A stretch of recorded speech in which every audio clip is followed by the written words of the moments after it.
Hi! In today's video I want to take a deep dive into the topic that I will call TikTok revolutionized bookstores, but YouTube could not, and here is why. Let's get directly into the video. If you are a reader like me, you will probably have noticed that bookstores have changed quite a bit with the books that they have on display, and the books that they sell, and the books that are on the bestseller list. And TikTok is one of those reasons why bookstores changed. One platform can have such a massive difference in the way that bookstores now sell books, when we still have Booktube, and we've had Booktube for quite a few years. It didn't even make a difference to bookstores. I first want to draw you a scene. Yeah? I live in a medium-sized city in the Netherlands. I have one bookstore in my city. It's a regular-sized bookstore, and up till about a year ago their selection was not so great. They mostly focused on Dutch books. They had rarely any English books or other language books.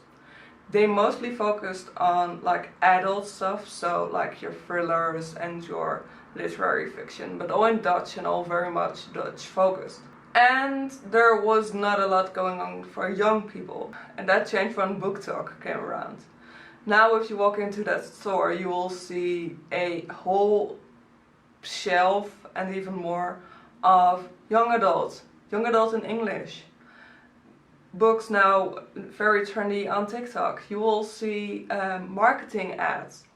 They've even made their own Instagram account where they post reels so that young people like me would see their content about books. The bookstores have taken a totally new approach to how they market their books. So things changed, and I also see this in other countries. I just mentioned Germany, where they also have a bigger selection of English books nowadays and a bigger selection of young adult books inspired by TikTok. When I was back in the United Kingdom, there was already this focus on trendy books, and that's different than new releases. Those trendy books sometimes are not even new releases. I think I found the reason why TikTok is much more successful at changing bookstores than Booktube was, and it has to do with a multitude of things. First of all, in the case of the Netherlands, if a book is hyped, you cannot wait for it to get translated to then jump onto the hype.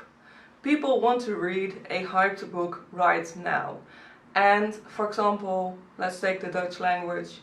If a book is popular in the United States and you first have to translate it into Dutch and then sell it to the people, then the hype will usually have died down already, and it won't make you as many sales. So bookstores nowadays are more comfortable with buying the English language books because it will sell anyway, because it's trendy.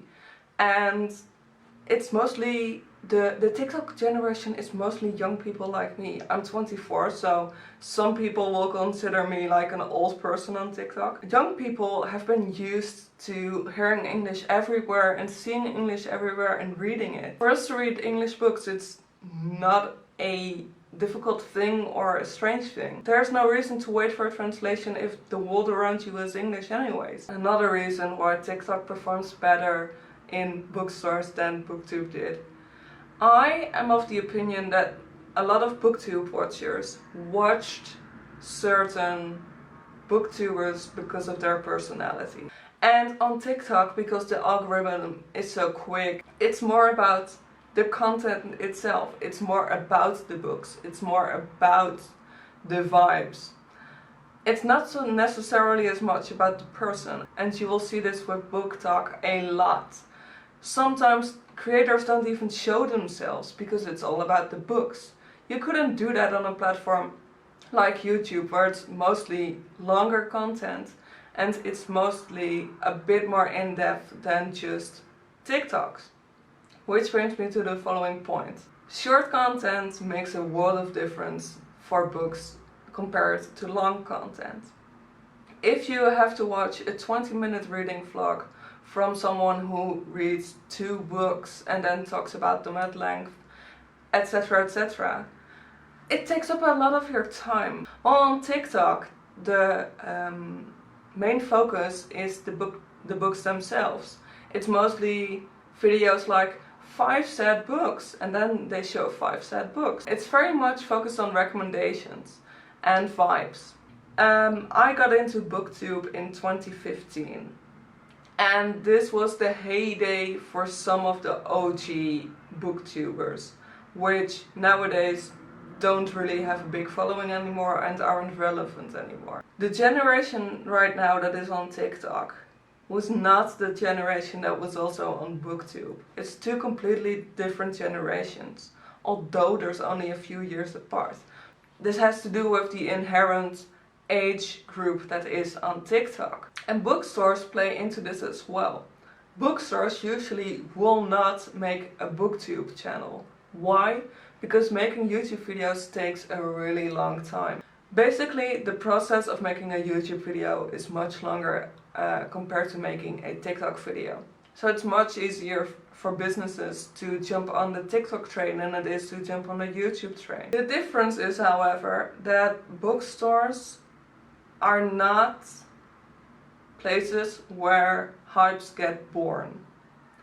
Hypes get born from creators, and bookstores have to jump on those hypes and sell those books, and then they get sales from other people who want to read those books. Well, nowadays, if a bookstore has a good Instagram or TikTok, you could see what they have and you would go into the bookstore and buy that book because you've seen what they have. What it comes down to is that businesses can more easily jump on the trends that TikTok creates compared to the trends that BookTube creates. And it has to do with time and with money and personality and the type of books and the type of generations. And I think it's definitely a good thing, although it's not my type of genre. I don't read the books that are trendy on TikTok.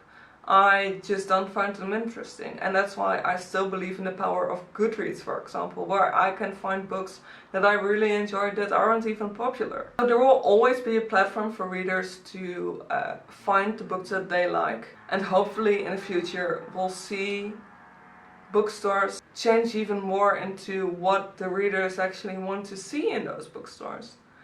And I think that this is a really good step forward. I would love to know if you as a reader have the same experiences. Have you found that your bookstore has also changed with the rise of BookTok? And what do you think about it? Let me know. I hope you enjoyed this deep dive. If you did, please give this video a thumbs up, and I'll see you next time. Bye.